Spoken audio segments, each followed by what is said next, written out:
This is NASCAR Pit Stop, and I'm Katie Koppel. Thanks for tuning in. Let's start with some Jeff Gordon news. When you hear the name Jeff Gordon, what brand comes to mind? I'm fairly certain you just said DuPont. That DuPont paint has sponsored Jeff Gordon since he began running in NASCAR's highest tier back in 1992.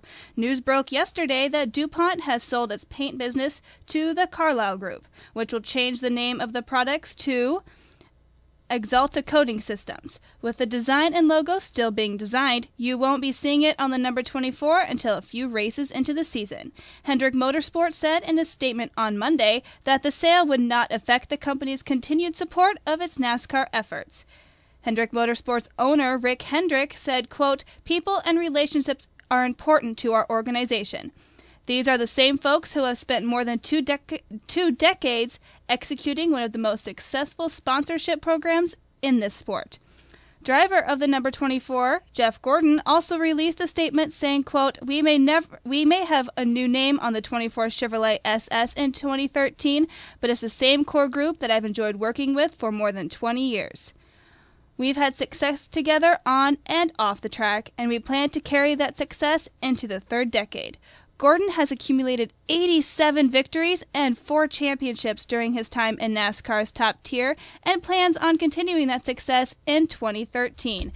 And he did end the season on a high note in 2012, winning the Homestead Miami finale. So maybe he can start it off on a good note in 2013 with a win in Daytona. We will just have to wait and see. And it's time for some more NASCAR news right here on NASCAR Pit Stop, and this time we're talking about Sam Hornish Jr. 2012 was a season of ups and downs for Sam Hornish Jr., starting his 7th year with Penske Racing. This season, Hornish is patiently waiting for his turn to get back in the Sprint Cup Series. In 2008, Hornish took on the NASCAR Sprint Cup Series head-on with a full schedule, with his best finish being 13th and losing the Rookie of the Year battle to Regan Smith. His debut was less than spectacular.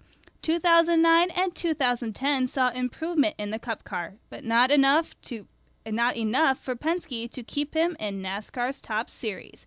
In 2011, he was moved to a partial Cup and partial Nationwide Series schedule.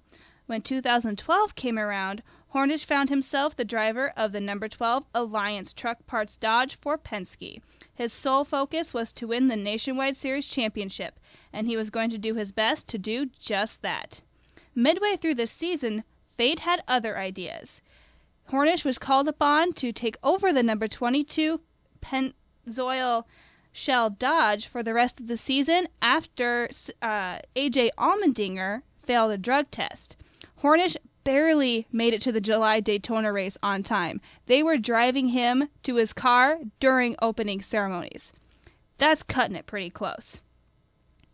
So Hornish stepped up for the rest of the season, pulling double duty, even traveling from track to track when the Nationwide Series and Cup schedules weren't at the same place.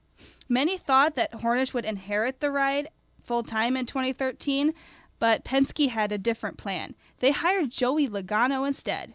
After receiving the news that he wouldn't be in the 22, Hornish was sad but optimistic, saying, quote, I want to do things in the right way, and I feel like if we win this championship in 2013, it would be great. I feel like there is no reason we shouldn't be able to do that.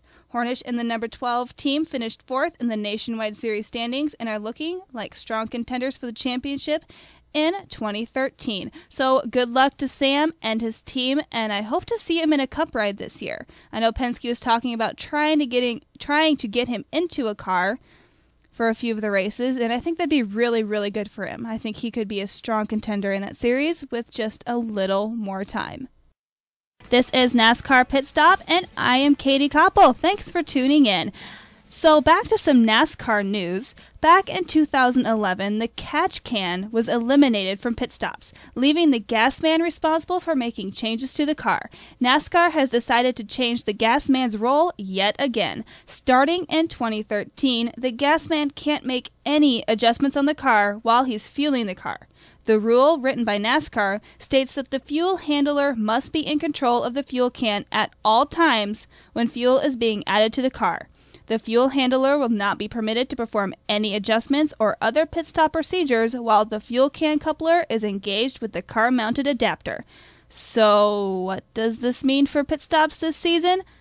I don't really think it will affect them too much at all. NASCAR teams are really, really smart when it comes to finding the quickest way to get their car off of pit road. But I guess we will have to wait until Daytona to find out. But seriously, I really don't think it's going to bother them much at all. Another addition to the NASCAR windshields this season, besides the last name, is the logos, manufacturing logos. Back in November, when NASCAR announced that the drivers' names would appear at the top of the windshield, that was kind of cool. I was pretty excited for that. But on Tuesday, NASCAR President Mike Helton announced that the drivers' manufacturer logos will bookend the drivers' names as well. So Toyota, Chevy, Ford. I almost said Dodge there, but they're not in NASCAR any longer. Hopefully we see them back soon. But Mike Helton said, "We believe that this will help build the identity of the driver with the race car and their relationship with the manufacturer." Helton said during the Auto Week Racing Conference in Detroit, this change still only applies to the NASCAR Sprint Cup Series, as announced back in November. I am pretty darn excited for this new driver's name on the windshield. I mean, because some of those cars look really similar in some of those paint schemes, so this will be a lot easier to tell them apart. And then, like the Busch brothers, I think Kyle Busch has Rowdy on his, and Kurt has Kurt Busch, his full name. So it'll be interesting to see what the drivers choose to put on their windshield.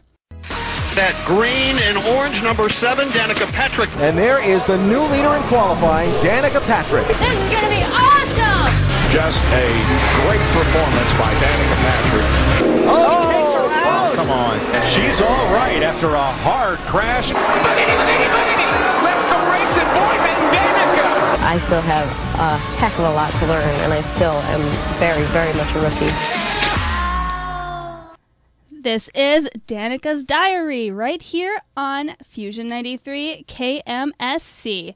NASCAR Race Hub returned with an all-new hour-long show this Monday, and you can probably guess who their first guest was. That was a mouthful. Yep, that's right, none other than Danica Patrick. The driver of the number 10 GoDaddy.com Chevrolet for Stewart-Haas Racing begins her first full season in the NASCAR Sprint Cup Series this year at Daytona.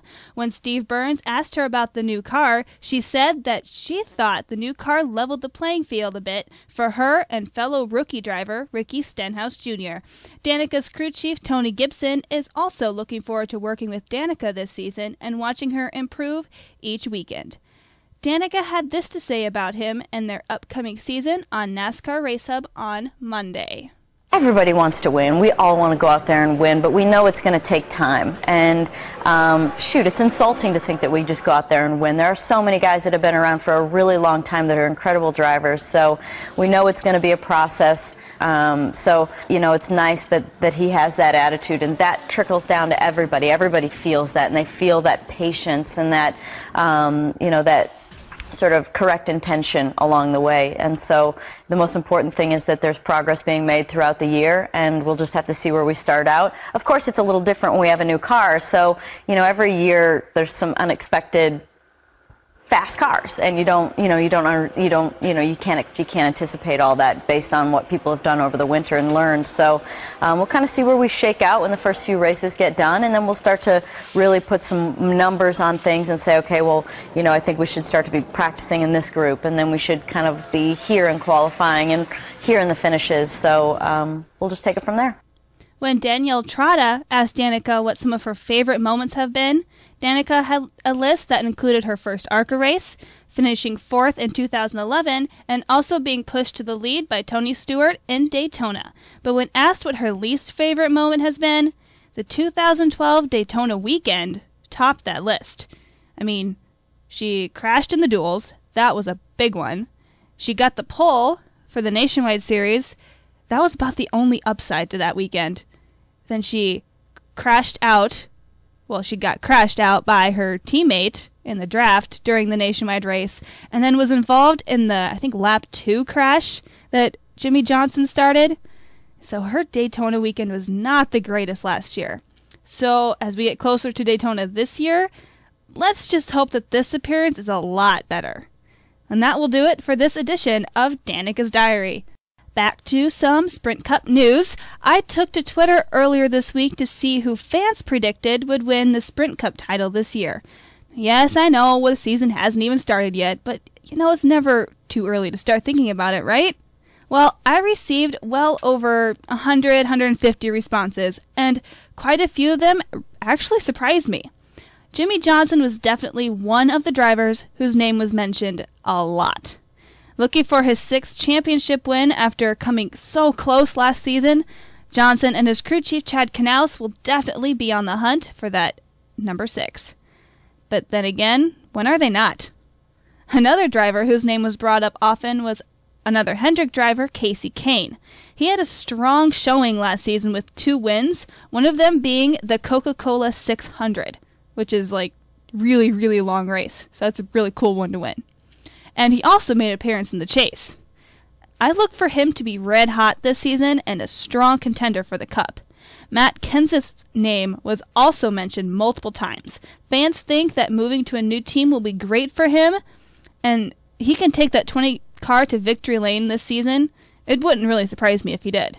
After missing the chase in 2012, Kyle Busch will be biting at the bit to get back into his winning ways. Other drivers like Dale Earnhardt Jr., Clint Bowyer, and Jeff Gordon were also mentioned multiple times. But one driver that wasn't mentioned at all, and believe me when I say that I sifted through these responses multiple times, but the reigning Sprint Cup champion Brad Keselowski wasn't even in a mention at all. Now, Brad won the championship in a Dodge, and he's driving a Ford this year. Will that make any difference on how he performs? I honestly don't think so. Penske Racing, and with new driver Joey Logano, they're a strong enough team that they should be able to adapt to driving Fords pretty quickly. But it doesn't seem like all too many people think he can win the 2nd championship in a row. I wouldn't count him out in the future, for sure. I think he's going to be a powerful, powerful driver in the coming years. He just keeps improving. But as talented as he is, he might just surprise you.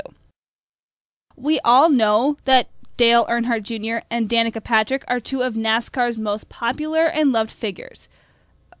Okay, Danica might not be NASCAR's most loved figure, but she's definitely one of the most polarizing. I mean, she has tons of fans. I being one of them, of course.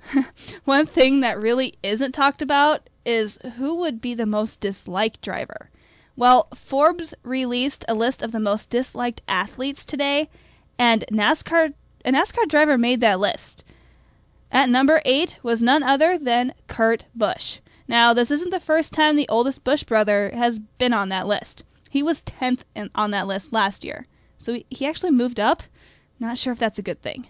In 2006, though, he was 3rd on GQ's list of most disliked athletes. So he's made some improvements. Kurt Busch definitely has some flaws when it comes to his attitude, but he really is trying to turn that around. After a rough season in 2012, I hope this Busch brother realizes that arguing isn't going to fix anything at all. Good news is, his new partnership with Furniture Row Racing is off to a great start. Look for this outlaw to be a contender and many